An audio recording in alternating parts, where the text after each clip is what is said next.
महाकुंभ। आज हर तरफ चर्चा इस महाकुंभ की हो रही है। ना सिर्फ भारत में बल्कि पूरी दुनिया की नजरें इसी कुंभ पर टिकी हुई हैं, क्योंकि आज शाही स्नान हुआ।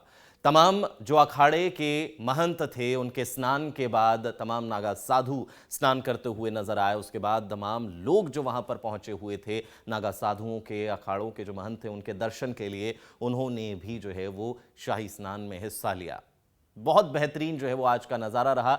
वहीं उत्तर प्रदेश के मुख्यमंत्री योगी आदित्यनाथ भी जो हैं वो आज के दिन, यानी कि त्योहारों की झड़ी लगी हुई है, आज के दिन वो गोरखपुर में पहुंचे। मकर संक्रांति का त्योहार जो है वो मनाते हुए नजर आए, क्योंकि कल लोहड़ी का पर्व सभी ने मनाया, आज मकर संक्रांति है और इसी दौरान महाकुंभ भी लगातार जारी है, जिसकी पूरी जिम्मेदारी उत्तर प्रदेश के मुख्यमंत्री योगी आदित्यनाथ पर थी और उसे बहुत ही बखूबी और बहुत ही भव्य तरीके से मनाया भी जा रहा है। सीएम योगी आदित्यनाथ ने लोक मंगल की, यानी कि लोगों की भलाई की कामना करते हुए खिचड़ी भी जो है वो गोरख देवता को चढ़ाई। क्या कुछ इस दौरान उनके द्वारा कहा गया, आइए सुनते हैं। इस अवसर पर मैं पूरे प्रदेशवासियों को, सभी संतों, श्रद्धालुजनों, भक्तों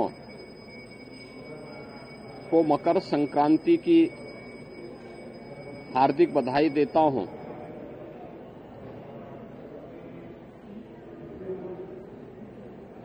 मकर संक्रांति भारत के पावन पर्व और त्योहारों की श्रृंखला का एक ऐसा पर्व है जो जगत पिता सूर्य के प्रति कृतज्ञता ज्ञापित करने का एक उत्सव है। पूरे देश के अंदर अलग अलग नाम और रूपों के आधार पर इस पर्व को सनातन धर्मावलंबी बड़ी श्रद्धा के साथ इस आयोजन के साथ जुड़ते हैं।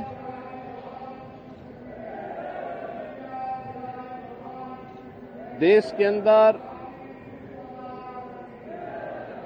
उत्तर हो, दक्षिण हो, पूरब हो, पश्चिम हो, पूरे देश के अंदर अलग अलग नाम और रूपों में इस पर्व को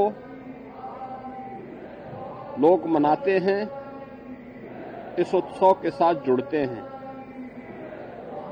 उत्सव भारत की सनातन धर्म की परंपरा में आनंद के क्षणों को एकजुटता के साथ, एकता के साथ आयोजित करने, अपनी खुशी के साथ पूरे समाज की खुशी को जोड़ने का एक सशक्त माध्यम रहा है और उसी परंपरा के अनुरूप वहां की आवश्यकता, उस क्षेत्र विशेष की आवश्यकता के अनुरूप भारत की ऋषि परंपरा ने इन पर्वों और त्योहारों को वहां पर संयोजित किया। आज उसकी विराट रूप हम सबको देखने को मिलते हैं। पूरब में असम आदि में आप जाएंगे तो बिहू के रूप में, पंजाब की ओर जाएंगे तो लोहड़ी के रूप में, सुदूर दक्षिण में आप जाएंगे तो पोंगल के रूप में, बंगाल में या महाराष्ट्र में तिलवा संक्रांति के रूप में, उत्तर भारत में आएंगे तो खिचड़ी संक्रांति के रूप में इस महापर्व को आयोजित श्रद्धालुजन करते हैं। तो महाकुंभ को महाआयोजन की तरह से जो है वो मनाया जा रहा है। तमाम श्रद्धालु यहाँ पर पहुँच रहे हैं, तमाम वो साधु यहाँ संत पहुँच रहे हैं जो शायद पहले कभी ना नजर आए हों या शायद नजर आए हों 2013 के महाकुंभ में, और उसके बाद वो फिर अपनी ही जिंदगी में जिस जिंदगी के बारे में कोई नहीं जानता वहां चले गए हों। ये हुजूम है उन श्रद्धालुओं का जो सनातन धर्म पर विश्वास रखते हैं और सराबोर होने आए हैं इस आस्था के सैलाब में, इस आस्था के पावन पर्व में। और यहाँ पर लोगों की जो भीड़ है, जो तादाद है, जो श्रद्धालु यहाँ पहुँच रहे हैं वो कम नहीं हो रही है। तमाम अखाड़ों के महंत यहाँ पर पहुँच रहे हैं। नागा साधु आज शाही स्नान का हिस्सा बनते हुए नजर आए और उसके बाद तमाम लोगों की ये जो तादाद आप देख रहे हैं, श्रद्धालु जो यहाँ पर पहुँचे हैं ना सिर्फ भारत से बल्कि दुनिया से, वो भी स्नान, शाही स्नान का हिस्सा बनते हुए नजर आए। पहली तस्वीर बयां कर रही है भव्यता को कि आखिर किस तरह से लोगों में मान्यता है, अटूट मान्यता है इस महाकुंभ को लेकर। लोग वहां पहुंच रहे हैं, वहीं दूसरा लोग नाचते गाते थिरकते हुए नजर यहां पर आ रहे हैं। यही खूबसूरती है महाकुंभ की। अलग अलग राज्य से जुड़े हुए लोग यहां पर पहुंचते हैं, ना सिर्फ राज्य बल्कि अलग अलग देशों से जुड़े हुए लोग यहां पर पहुंचते हैं जो सनातन धर्म को और ज्यादा डीपली और ज्यादा गहराई से जानना चाहते हैं और मोक्ष जो सार है सनातन धर्म का, उस मोक्ष को पहचानने, उस मोक्ष की खोज में जो है यहाँ प्रयागराज पहुँच रहे हैं और जानने की कोशिश कर रहे हैं इस बेहतरीन पर्व के बारे में, इस बेहतरीन महाकुंभ के बारे में। तमाम नागा साधु जो हैं वो यहाँ पर पहुँचे हैं। तमाम नागा साधु, तमाम जो कहा जाए कि सनातन धर्म के से जुड़े हुए महंत यहाँ पर पहुँचे हैं। दो तस्वीरें बहुत ही खूबसूरत और बेहतरीन तस्वीरें जो भव्यता को दर्शाती हैं महाकुंभ की। उत्तर प्रदेश के मुख्यमंत्री योगी आदित्यनाथ पर यह जिम्मेदारी थी कि इस महाकुंभ को एक महापर्व की तरह से मनाया जाए, क्योंकि जो संयोग इस महाकुंभ में बना वो 144 साल बाद बना। तो इसकी भव्यता का अंदाजा आप इसी बात से लगा सकते हैं कि कितनी बड़ी जिम्मेदारी थी। और वाकई इन तस्वीरों को देख के लगता है, मैनेजमेंट को देख के लगता है कि वो जिम्मेदारियां बखूबी निभाई गई और निभाई जा रही हैं।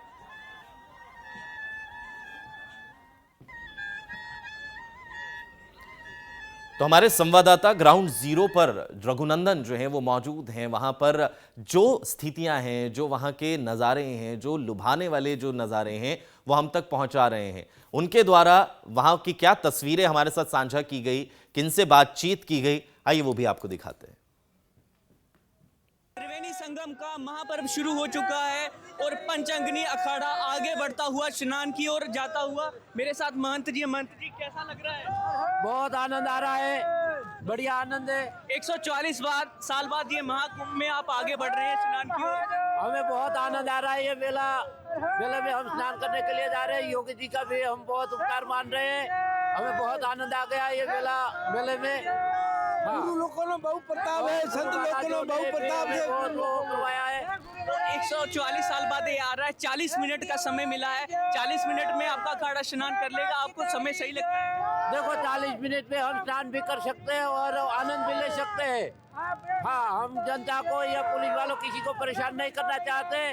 शांति से हमारा शाही स्नान हो जाएगा और प्रशासन से हम धन्यवाद बोलते हैं। तो पंच अग्नि अखाड़ा आगे बढ़ता हुआ स्नान की ओर। लगातार 3 करोड़ के करीब आज संख्या है जो स्नान करेगी। वीडियो जर्नलिस्ट शिवम शर्मा के साथ डेली पोस्ट, पंजाब, हरियाणा, हिमाचल, प्रयाग। 3 करोड़ एक दिन में 3 करोड़ लोगों का स्नान करना मायने रखता है, क्योंकि कल की अगर मैं बात करूं तो 1.5 करोड़ से ज्यादा लोगों ने कल के दिन जो है वो स्नान किया और आज भी स्नान का सिलसिला, शाही स्नान का सिलसिला लगातार जारी है। और क्या कुछ ग्राउंड जीरो से रघुनंदन ने दर्शकों के लिए भेजा है, क्या रिपोर्ट है, देखते हैं। अमृत वेला आज से शुरू हो गई है, जहां एक एक कर अखाड़े अपना स्नान कर रहे हैं। तो वहीं जो दूसरे राज्यों से लोग आए हुए हैं वो सिर्फ इंतज़ार कर रहे हैं कि कब अखाड़ों का जो स्नान है वो ख़त्म हो और उनके स्नान की जो बारी है, जो टर्न है, वो आ सके। हमारे साथ कुछ लोग हैं। माता जी, कहाँ से आए हैं? जय श्री राम। मुरादाबाद से है। तो फिर कैसा अनुभव मिल रहा है प्रयागराज के जो संगम भूमि है वहाँ पर आके? अच्छा मिल रहा है। बढ़िया है। बढ़िया है। तो कब स्नान करने जा रहे हैं? अभी अखाड़े का नहान हो जाए उसके बाद हम लोग नहाएंगे। तो भीड़ देख रहे हैं फिर? हाँ, काफी भीड़ है। सुबह तो 5 बजे से चले हैं रूम हॉस्टल से, जब से ही घूमते फिर रहे हम, रास्ता ही ना मिल रहे। अच्छा अब आके हम पहुंचे यहाँ। अच्छा, तो देख सकते हैं कि जहां लोग एक तरफ स्नान की तरफ आगे बढ़ रहे हैं, क्योंकि पुलिस की तरफ से सुरक्षा के पुख्ता इंतजाम भी किए गए हैं, जिसको लेके लोगों को काफ़ी यू टर्न लेके जहाँ घुमा फिरा के जो संगम घाट है वहां तक पहुंचाने का इंतज़ाम किया गया है। सारी पब्लिक एक तरफ ना जाए, क्योंकि जो आज का अनुमान है करीब 2 करोड़ के करीब श्रद्धालु जो आस्था की इस बेला है, कुंभ की जो नगरी है, जो प्रयागराज की भूमि है, उसमें आज स्नान कर सकते हैं। वीडियो जर्नलिस्ट शिवम शर्मा के साथ रघुनंदन शर्मा, प्रयागराज।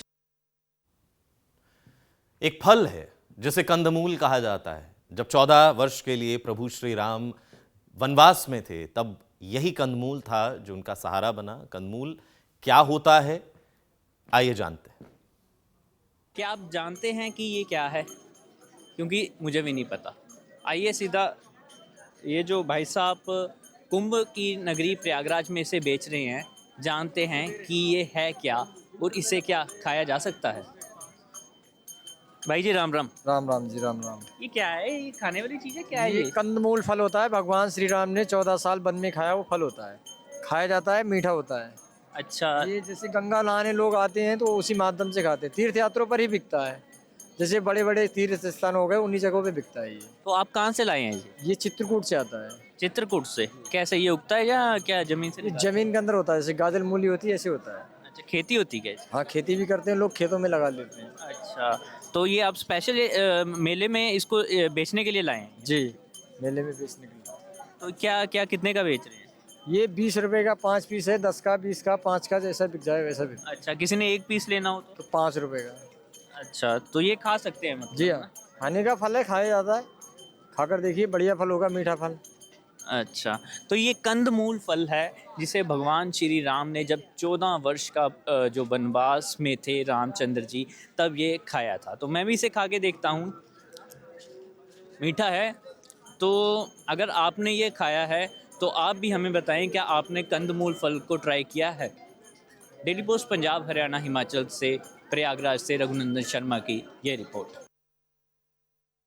तो कंदमूल फल अगर उसका स्वाद चखना चाहते हैं तो प्रयागराज भी एक जगह है जहां पर हमारे संवाददाता पहुंचे। वहां भी आप जा सकते हैं। अगर कुंभ जा रहे हैं तो कंदमूल का स्वाद लेना ना भूलें। और भी बहुत सारी जगह हैं जहां पर कंदमूल उपलब्ध है और उसका आनंद आप ले सकते हैं। लेकिन सबसे बड़ा आनंद जो है इस वक्त का, वो प्रयागराज बना है, प्रयागराज का महाकुंभ बना है। स्वामी अवधेशानंद गिरी द्वारा भी इस महाकुंभ को लेकर जो है वो अपनी बात रखी गई। उनके द्वारा जो है वो इसकी भव्यता के बारे में बताया गया। क्या कुछ कहा, सुनते हैं। तब ये कुंभ पर्व आरंभ होता है। मकर संक्रांति पर लाखों करोड़ों जिज्ञासुओं का आगमन हुआ है यहाँ, जो गंगा यमुना सरस्वती के इस पावन संगम में अंतः सलिला सरस्वती, कालिंदी यमुना और पतित पावनी मां भागीरथी के इस संगम में अमृत के आकांक्षी बनकर हम आए। इस समय जल में वैशिष्ट है, पवित्रता है, अतुल्य तेज और ऊर्जा है। इस समय की ऊर्जा, इस समय का जो जल का वैशिष्ट है, अमृत तुल्य ही है।